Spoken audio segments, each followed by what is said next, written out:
Et salut à tous, j'espère que vous allez bien. Aujourd'hui on se retrouve pour une nouvelle vidéo, la première de 2019 et encore une fois, bonne année! Aujourd'hui nous allons découvrir ensemble ce First Martian, les aventures sur la planète rouge. Allez, c'est parti!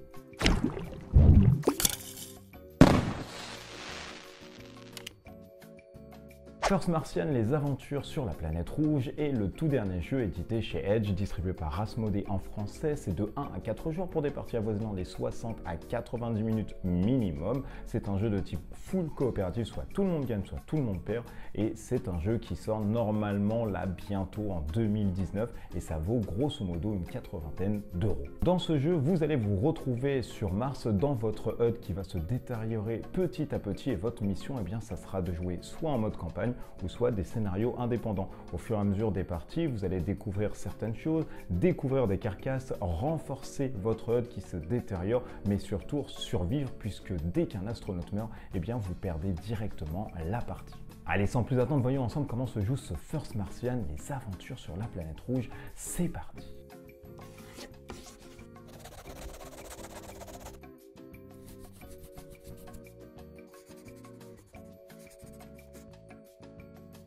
Petit tour rapide du propriétaire dans une boîte de First Martian Aventure sur la planète rouge. Nous allons avoir des cartes d'astronautes, des dés, des figurines, des scénarios de jeu, des tuiles, de campagne, des cartes et une pluie de tokens.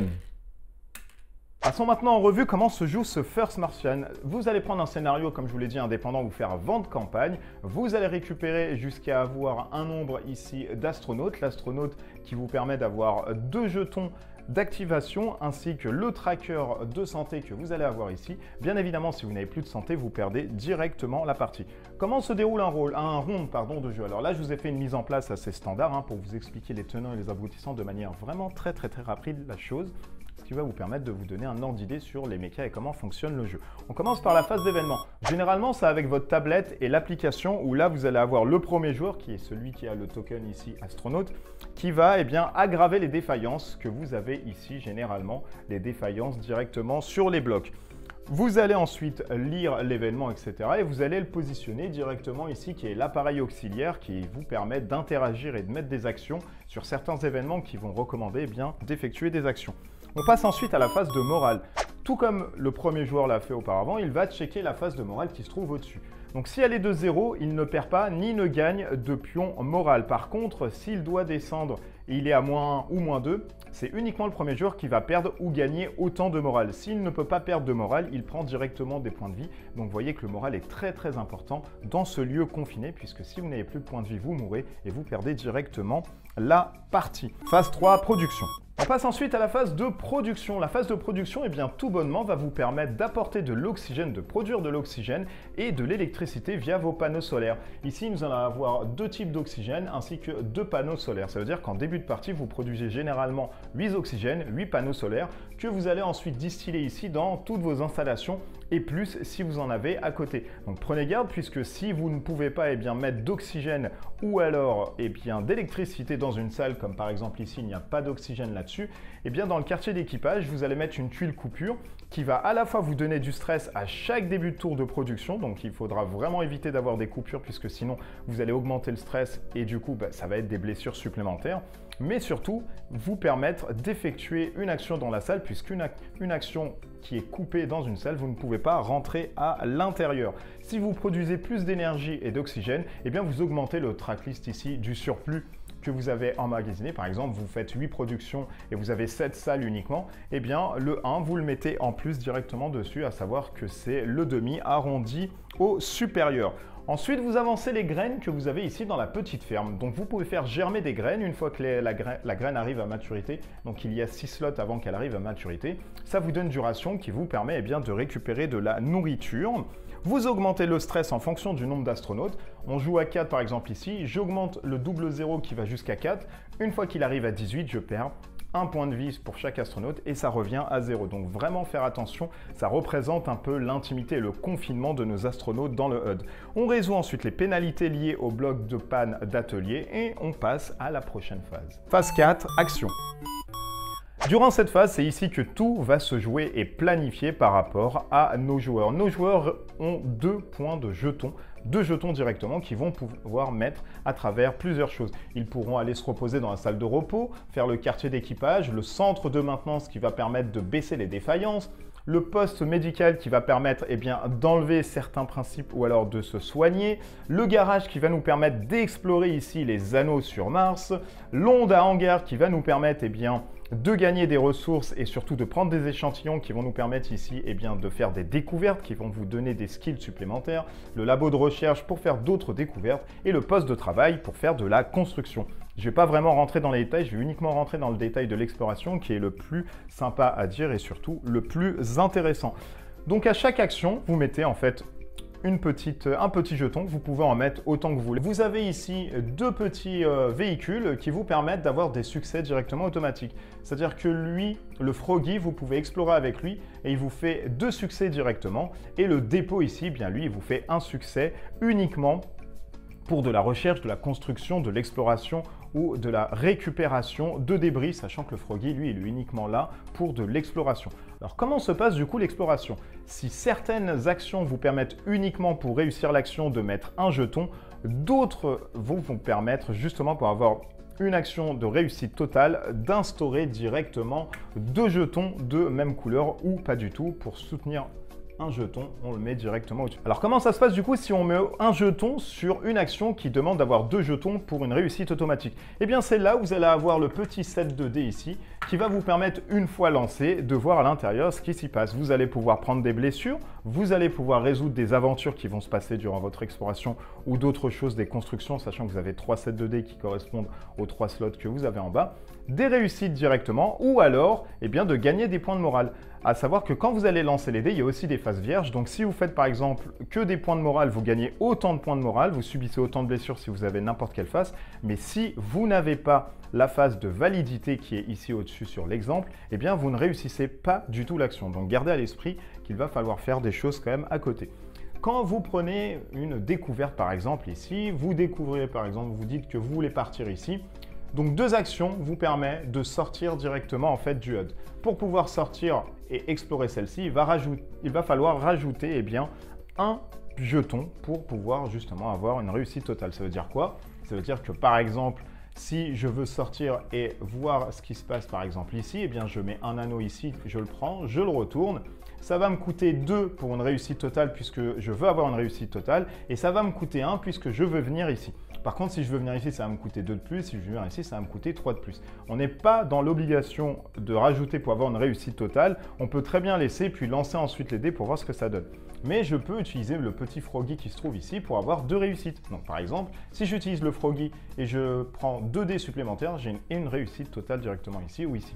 Quand vous retournez un anneau, vous mettez le nombre de choses que vous avez à l'intérieur. Vous pouvez trouver des sondes, des épaves. Vous pouvez trouver aussi des échantillons qui vont vous permettre d'être ramenés durant votre HUD pour pouvoir découvrir d'autres choses et avoir d'autres compétences supplémentaires. On résout les actions à partir de l'événement qui se trouve de l'autre côté, puis on descend comme ceci jusqu'à la fin. Une fois qu'on a récupéré tous les jetons, on passe à l'autre phase. Phase 5, défaillance. Dans la phase de défaillance, le premier joueur, lui, constitue la réserve de dés de défaillance, c'est-à-dire que pour chaque icône ici que vous allez avoir un cube rouge sur chaque truc, il va avoir une défaillance de +1 sur le bloc. Par exemple, ici, quand je vais lancer les dés de défaillance qui se trouvent ici, le rouge, le jaune, ainsi que le orange, je vais ensuite prendre les +1 qui se trouvent ici sur le bloc atelier et je vais augmenter de temps. Donc en exemple, ça donne quoi? Je suis dans le bloc atelier. Le bloc atelier, c'est le dé jaune. Je lance, je fais 2. Ici, j'ai un cube rouge, ça fait 3. J'augmente directement de 3. Alors, ce que ça donne, c'est si on est à 0, hop, ça augmente de 3, il n'y a pas de problème. Par contre, si j'arrive à 5, ça revient directement à 0 et je vais prendre directement une carte défaillance qui va me donner autre chose. Phase 6, entretien. Et enfin, dans cette dernière phase, sur chaque installation, on va défausser tous les pions de la case avec un point d'exclamation. On va déplacer tout ce qui se trouve en instance dans la soute et mettre ça dans la partie disponible. Donc tout ce qu'on a trouvé en fait durant notre exploration, on le récupère à ce moment-ci. On replace le marqueur blanc dans la case au sommet du moniteur d'ordre. On défausse tous les marqueurs noirs. On passe le premier pion au joueur suivant et on dépasse le marqueur blanc vers le prochain cycle de votre événement. Voilà, vous avez vu grosso modo comment se jouait ce First Martian. Nous allons passer maintenant au verdict. C'est parti.